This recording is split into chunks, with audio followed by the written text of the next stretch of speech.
2 કબૂતર આવે છે જે ગ્રુડ કરે છે. તો જ્યારે અમરકથા પતી જાય છે ને ત્યારે શંકર ભગવાનની નજર એકદમ આખી ક્રોધ થઈ અને કબૂતર સામે પડે છે.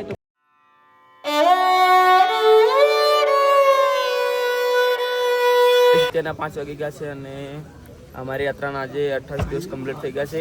અમે કાલે સાંજે અહીંયા દિલ્હીનો મોટો ભંડારો હતો ત્યાં રોકાતે જે 56 છે અને આજે અમે દર્શન કરી લઈશું બાબા અમરનાથના. આજે અહીંયાથી અમારે લગભગ 15 કિલોમીટરની ચઢાઈ કરવાની છે. પછી બાબા અમરનાથની ગુફા સુધી પહોંચી જશું અને મસ્ત મજાના દર્શન કરશું. આપણે બધા સાથે મળીને દર્શન કરશું. બસ બ્લોગ કન્ટિન્યુ જોતા રહેજો.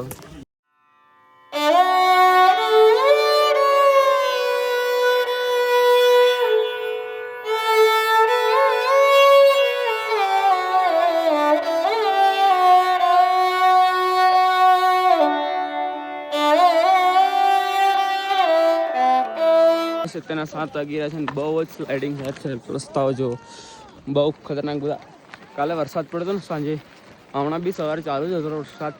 એના કારણે રસ્તા ખરાબ થઈ ગયા છે, ચાલવામાં બહુ મુશ્કેલી પડે છે ગાઈસ. તો ગાઈસ અત્યારના 8 વાગી રહ્યા છે અને વરસાદ ચાલુ છે અને બહુ ઠંડી લાગે. ચિરાગભાઈ બહુ ઠંડી લાગે ભાઈ. જો ને આવી જગ્યા ઉપર રહીને વ્લોગ અપલોડ કરવા પડે છે. દેખો લોકલ અપલોડ થાય છે. બહુ ઠંડી લાગે ગાઈસ. આ બાજુનું વાતાવરણ જોવો.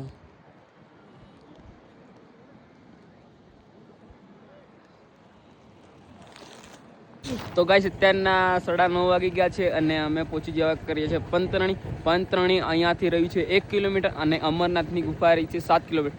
બસ મિત્રો થોડાક સમય પછી આપણે બધા સાથે મળીને બાબા અમરનાથના દર્શન કરશું. અહીંયા મોસમ જોવો કેવું છે, હમણાં થોડુંક ખુલ્લું કર્યું છે, બાકી કારનો વરસાદ ચાલતો હતો. જો ગાઈસ કેવું બધું ફેરલું છે. ઠંડી બહુ લાગે છે, બહુ સારો મોસમ છે પણ ઠંડી બી બહુ ખતરનાક લાગે છે ગાઈસ. દેખો ખચ્ચરો જાય છે.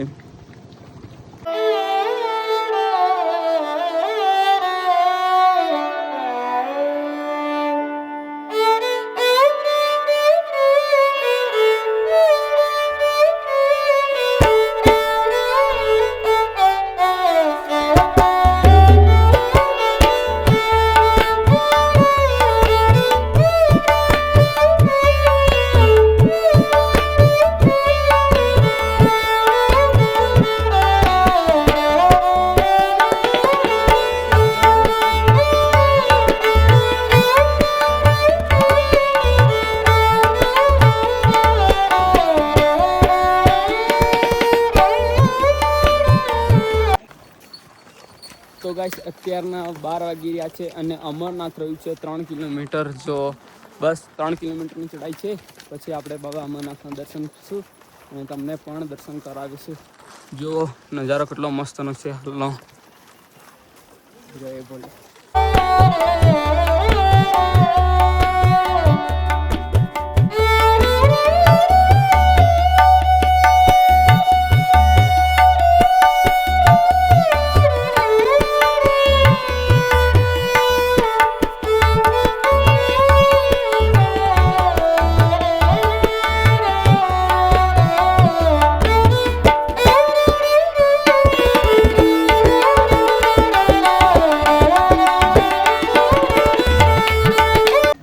ગાઈસ બાબા અમરનાથનું ધામ આવી ગયું છે. પેલું સામે જોવાય પેલું રહ્યું ને આ રસ્તો આવે છે એ બાલટાલાથી આવે છે. જે ચડાઈ નહીં કહેવાય, ચડાઈ તો પહલગામથી જ કહેવાય. હે ચિરાગભાઈ, જે પહલગામથી આવે એને જ ચડાઈ કહેવાય. અને એક સોંગ છે પેલું કથા કો સુનકર અમર હો ગયા એક જોડા કબૂતર કા आज भी उगते अमरनाथ में रूप है गौरी शंकर का. बस મિત્રો થોડાક સમયમાં આપણે દર્શન કરી લઈશું. ત્યાં બેઠા છે બાબા અમરનાથ.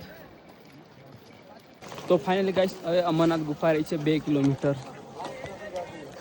પછી બાબા અમરનાથના દર્શન કરશું.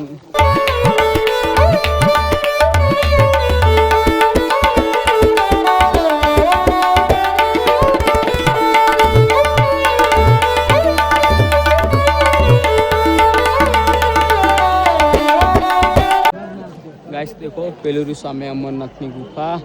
આપણે સીધા સીધા જવાનું છે અને અહીંયા થોડો કિसी यात्री का फोन मर्यादा गुफा के पास बाबा अमरनाथना दर्शन કરવા.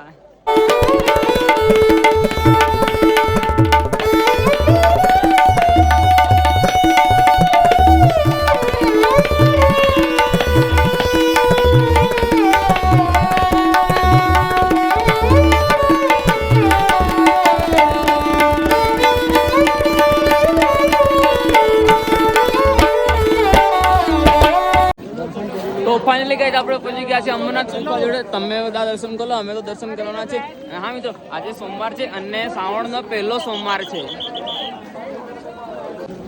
તો ફાઇનલી ગાઈસ અમારે 1 કલાક થઈ ગયો અહીંયા વેટ કરતા સામાન તો અમે નીચે મૂક્યું હતું. અમે મોબાઈલ નહોતા જમા કરાયા, તો અમે અહીંયા મોબાઈલ જમા કરાવવા છે લાઈનમાં. તો મોબાઈલ જમા કરાવીએ, પછી અગાડ ઉપર અલાઉડ નથી એટલે ચલો મોબાઈલ જમા કરાવી દઈએ. તો ફાઇનલ ગાઈસ મસ્ત મજાના દર્શન કરી લીધા છે ને તમે બધા પણ દર્શન કરી લો. બસ કોમેન્ટમાં લખતા રહેજો હર હર મહાદેવ. મેં તો મસ્ત મજાના દર્શન કરી લીધા છે, તમે બધા પણ દર્શન કરી લેજો. હા તો ગાઈસ મસ્ત મજાના દર્શન કરી લીધા છે આપણા જયેશભાઈએ બધા ભાઈઓ જય દર્શન બોલી કરી જય બા બર્ફાની. તો ગાઈસ મસ્ત દર્શન કરી લીધા છે અને હવે તમને અમરનાથ યાત્રા વિશે થોડીક કહાની કહીએ. એમાં એવું થયું ને કે શંકર ભગવાન અને પાર્વતીમાં એ એવી ખોજ હતા, એમની કથા એમને વાત કરી હતી કે ચાલો હું તમને અમર કથા સંભળાવું, અને પાર્વતી માને આજીવન માટે અમર થવાનું હતું. તો શંકર ભગવાન અને પાર્વતીમાં આમ ખોલતા આ ગુફા બાજુ આવે છે, તો અહીંયા પર ગુફા જોઈને અંદર જાય છે. તો શંકર ભગવાન એમના ડમરૂથી જેટલા પણ અંદર પશુ પક્ષીઓ હતા ને બધાને ભગાડી દેશે, અને પછી શંકર ભગવાન એમના આમ જે હાથ કરીને પેલું આપણે શું કરે મંત્ર એ કરે ને, હા એટલે આપણે શું એનું નામ મને યાદ નહીં, એમ બેઠા અને પછી પાર્વતીમાં બાજુમાં બેસે ને પછી શંકર ભગવાન આંખો બંધ કરીને અમર કથા સંભળાવે છે. તો પછી પાર્વતી મૈયા હે ને અમર કથા સાંભળતા તે ઊંઘી જાય છે, અને ત્યાં 2 કબૂતર આવે છે જે ગુરુડ કરે છે. તો જ્યારે અમર કથા પતી જાય છે ને ત્યારે શંકર ભગવાનની નજર એકદમ આખી ક્રોધ થઈ અને કબૂતર સામે પડે છે. તો પછી કબૂતરને એ મારવા માટે કરે છે. તો પછી કબૂતર બોલીને એમની અવાજમાં કહે છે કે અમે તો એક નિરાધારિક પક્ષીઓ છે, અમે કશું નહીં કર્યું, અને જો તમે અમને મારશો તો તમારી અમર કથા છે ને એ જૂઠી થઈ જશે. એટલે પછી શંકર ભગવાને એમને ના માર્યા, અને એ 2 કબૂતર હજુ પણ અંદર છે. 2 દર્શન કર્યા ગાઈસ. મેં તો મસ્ત મજાના દર્શન કરી લીધા હતા. 2 કબૂતર હતા, 2 કબૂતરના જોડા હતા. તો 2 કબૂતરના જોડાના અમે દર્શન કર્યા હતા, અને બાબા અમરનાથના શિવલિંગના પણ અમે દર્શન કર્યા હતા. શિવલિંગ તો ગાઈસ થોડુંક જ રહ્યું છે, બાકી આ રહ્યું મસ્ત મજાની ગુફા. તો ચલો ગાઈસ હવે અમે જઈએ નીચે તરફ. અમારે પાછું જવાનું છે પંતરણી. દેખો ગાઈસ બરફ, દેખો ગાઈસ તોડદા લાકડા કેટલો બધો છે જો ગાઈસ. ગાઈસ देखो बर्फ की मस्ती करे गाइस. देखो गो भाई बर्फ तोड़ो. कैसा लगा? કેવું લાગે? નોર્મલ જે આપણે ઘેર લાગે, પણ રાત્રે આના નજીક ઊંઘ્યા હોય તો મરી જાય. ઠંડા બરફ જેવા થઈ જાય આને નજીક હોઈએ ને તરતો. ગાઈસ શું ઠંડી લાગે ના, બરફ નીચે વરાળ આવે ને તો ખતરનાક ઠંડી લાગે છે. રૂવાટા ઉભા કર નાખે એવી ઠંડી નહીં ગબુ ભાઈ.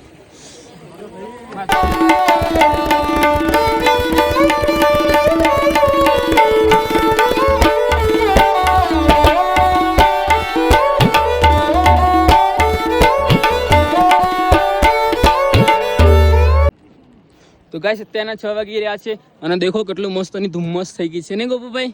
એક નંબર ભાઈ, ધુમ્મસ તો જો આખું ઢંકાઈ ગયું બધું, કશું જોવાતું જ નથી અગાડી. તો બહુ સારું ધુમ્મસ થઈ ગયું, બહુ મજા આવે ગાઈસ.